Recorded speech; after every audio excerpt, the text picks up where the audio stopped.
Hi and welcome to Youth Xpress, a production of the Eastern Caribbean Central Bank. As the impact of climate change intensifies, more and more young people are joining the movement for positive change.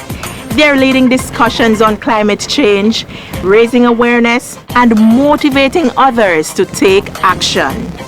Abigail Ellis from Grenada is one such young person. She joins us on this episode to share her passion for youth and climate activism. Stay with us. We'll be right back after this message.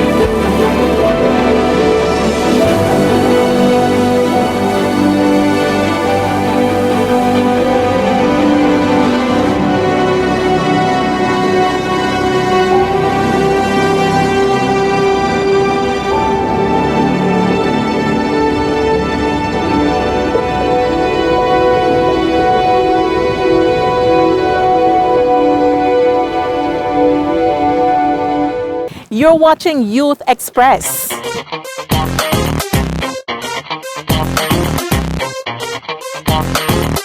Abigail Ellis, the climate and youth activist, is also a CARICOM Youth Ambassador and Youth Parliamentarian.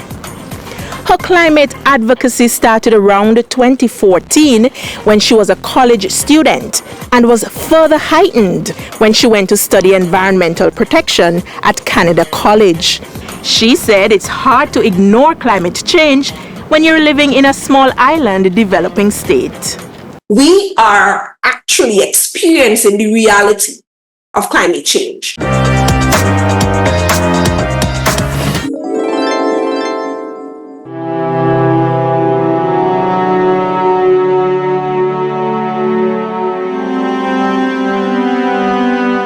We have a group of over 200 volunteers who are dispersed in CARICOM, and of course some of us are here in Martinique to clean up the havoc that Hurricane Beryl would have wreaked on our beautiful nation. Of course, we know that the climate is ever changing. However, we remain the victims of climate change despite being one of the lowest contributors to the emission of gases within our ozone layer, and we're just embarking on everyone to play their part. This is what our reality looks like. This is what our lives are being looked like. We're often being asked to start over, asking to be the Nara Smiths of this generation, and we say no more to that. We are asking you to play your part as we play our part in an ever-changing climate. We're also calling on the international bodies to do what they ought to do within their powers to help countries, especially small island developing states like Grenada, CARICOM, and Martinique, and the rest of the Caribbean. This is our reality, and we're asking you to play your part as we play our part in this ever-changing climate. Abigail shares a number of ideas as to how governments and stakeholders can work together to get the younger generation interested in environmental issues. In order to bring about awareness, I do believe people must have some form of knowledge or understanding of a topic.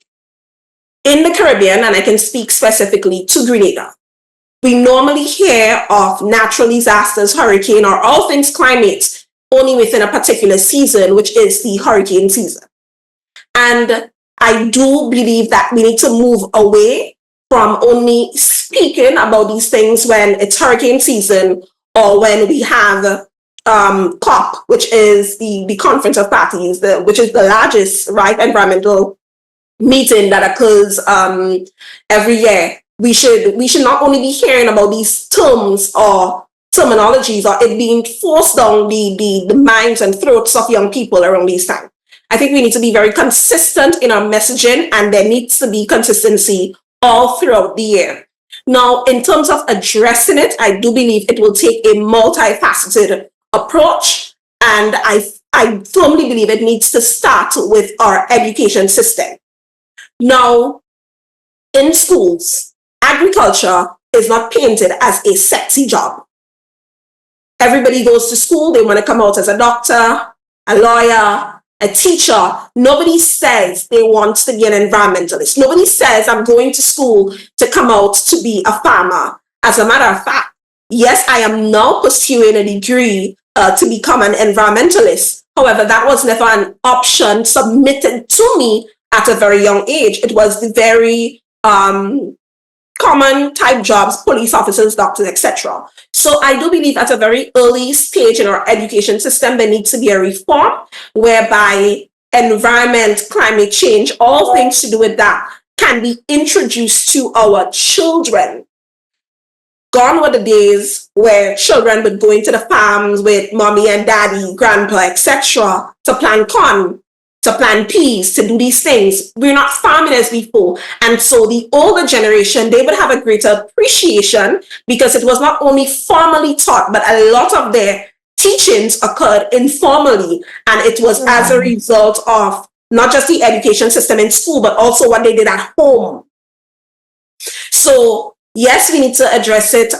We need to have environmental topics, subjects introduced since the primary school level formally, but I do believe that we would also need to ask families, let us get back to the days of subsistence farming, etc., where that informal education can be passed on, and so then we have a greater appreciation at an older age. You cannot bend a tree when it's old. Trying to ask somebody to now become climate conscious when they have absolutely no passion or interest, it's going to be very hard, right? However, you teach a child about it from young, it tends to stick, and it grows continually.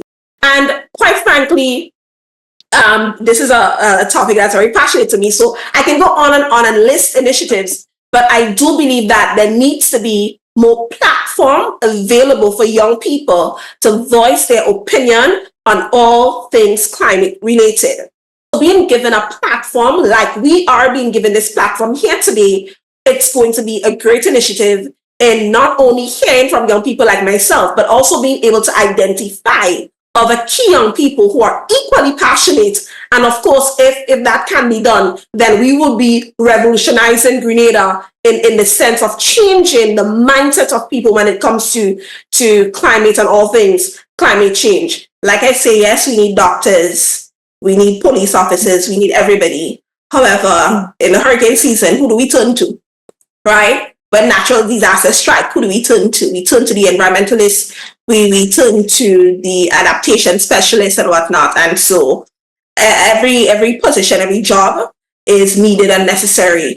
But I do think in the Caribbean, there is a greater need for environmentalists. And so we need to really be pushing this agenda. Government should be pushing more scholarships in these areas, if you ask me, so that our young people can get the knowledge, whether it be in their countries or other Caribbean countries, come back with these skills and expertise so that they can implement it in their country. I can tell you there are more scholarships to be nurses and doctors than there are scholarships for somebody to become a marine biologist. It's just how the cookie crumbles. We've come to the end of this episode of Youth Express. Special thanks to the young people who joined us in this series to share their passion for environmental issues as we focused on the environment. Thank you so much for watching, and let us join our young people in influencing, advocating, and demanding responsible climate behavior.